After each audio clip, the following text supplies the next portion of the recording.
हरि की आँख भई लाल कोनो कांड कइले बड़ा आज बोला कौना के रिमांड कइले बड़ा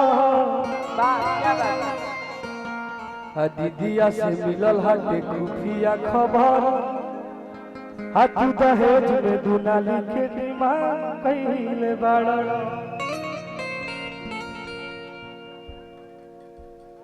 हेलो दो लोग रहने दीजिए ना थोड़ा सा। एक रहो भारती, एक रहो कम से कम एक रहो। डांसर होना चाहिए। भारती तू आ जा। आओ भारती। हम चाहेंगे कि प्रिया जी कुछ गाइए ना। हेलो हेलो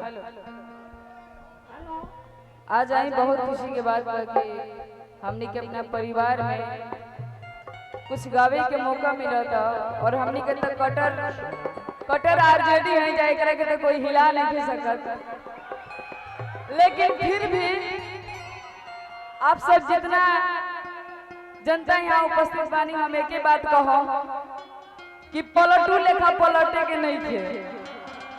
सब कोई एकजुट होके भाजपा के उखाड़ देना है और हमारे तेजस्वी जी को जितना उन्होंने नौकरी देने के काम किया, जितना उन्होंने रोजगार देने के काम किया, जितना विकास किया इस बिहार में, सारा जनता उन पर खुश है। मैं चाहूंगी कि नेक्स्ट सीएम हमारे तेजस्वी जी हो, ओनली तेजस्वी जी। तो एक बार तेजस्वी जी लेके एक बार हल्ला होना चाहिए। तेजस्वी यादव जिंदाबाद, लालू यादव जिंदाबाद, अरुण चाचा जिंदाबाद, दीपू रावत जिंदाबाद, किरण देवी जिंदाबाद, ललटेन छाप जिंदाबाद।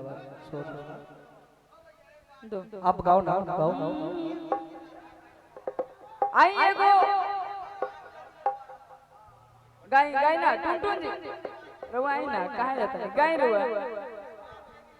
आप पहले गा लो। अच्छा आरजेडी लभर हम गा रहे हैं टुनटुन जी के गाना। अरे की राजद के गांव मछिया अपना अरे बंधले उतार हो। अरे की राजद के गांव मछिया हरियर। ए भाई हमरा के हरियर गमछी चाहिए तब तो बुझाएगा। वाह टुनटुन जी अपन गमछी हमरा के दे देनी। चलिए गमछी हमने के पहचान है आरजेडी के, तो जरूरी बा कलाकार के ओढ़े के चाहिए। अरे की राजद के गांव मछिया हरियर अरे बंधले अपना सार हो। हम जान के जेकरा हाथ में आरजेडी के गमछा बा गमछा निकाल ले, जेकरा फिर बा गमछा निकाल ले। एक बार लहरावे को जैसे तेजस्वी जी बोलते हैं लहराने के लिए, वैसे ही हम लोग लहराएंगे। कहेंगे क्या? अरे की जनुआ हमार अरे जे दिल भर हो, जनुआ हमार अरे जे दिल भर हो। राजद के गांव मछिया उ तो बंधले अपना सार हो। राजद के गांव मछिया हरियर बंधले अपना सार हो। कनी अनोखे ऐसे बुझात नहीं कि हमनी के आइल बाइन दे लालू यादव के थी तेजस्वी के गमछी जेकरा भिरी बा काहे खातिर मिलल बा लहरावे खातिर। तो सब केहू लहराई जेकरा हाथ में जितना गमछी बा दोनों ओर से। अरे की जनुआ हमार अरे जे दिल भर हो, जनुआ हमार अरे जे दिल भर हो, जनुआ हमार अरे जे दिल भर हो, जनुआ हमार अरे जे दिल भर हो। देखी अतना जैसे कि माने कि हमने के आरजेडी के फैन केहू के लवर बाड़े, केहू के हस्बैंड बाड़े, केहू के भैया बाड़े, केहू के चाचा बाड़े कि ना। और अतना फैन बाड़े के कहत रे का औरतिया कहतिया कि लालू यादव के दिल में बसौले बाटे। अरे के बाद कि लालू यादव के दिल में बसौले बाटे।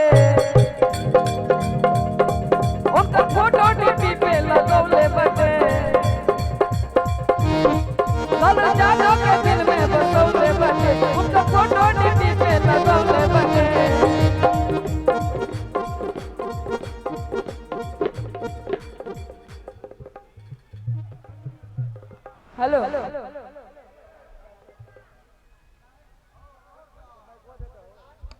तू अस्थिर बैठ के ना करबन ना टाप का दई बैठ नीचे धार नीचे तुरंत फाड़ दे बैठा ए कब से लेकर के तबाह कर बड़ा जानता का है खबर यूट्यूब में आवे यूट्यूब में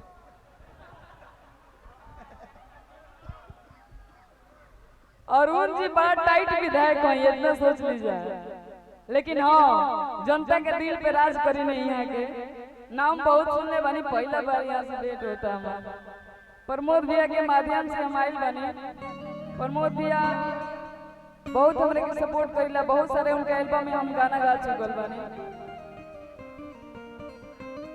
आवे के बा होई जे कि उनकर फोटो डीपी पे लगौले बटे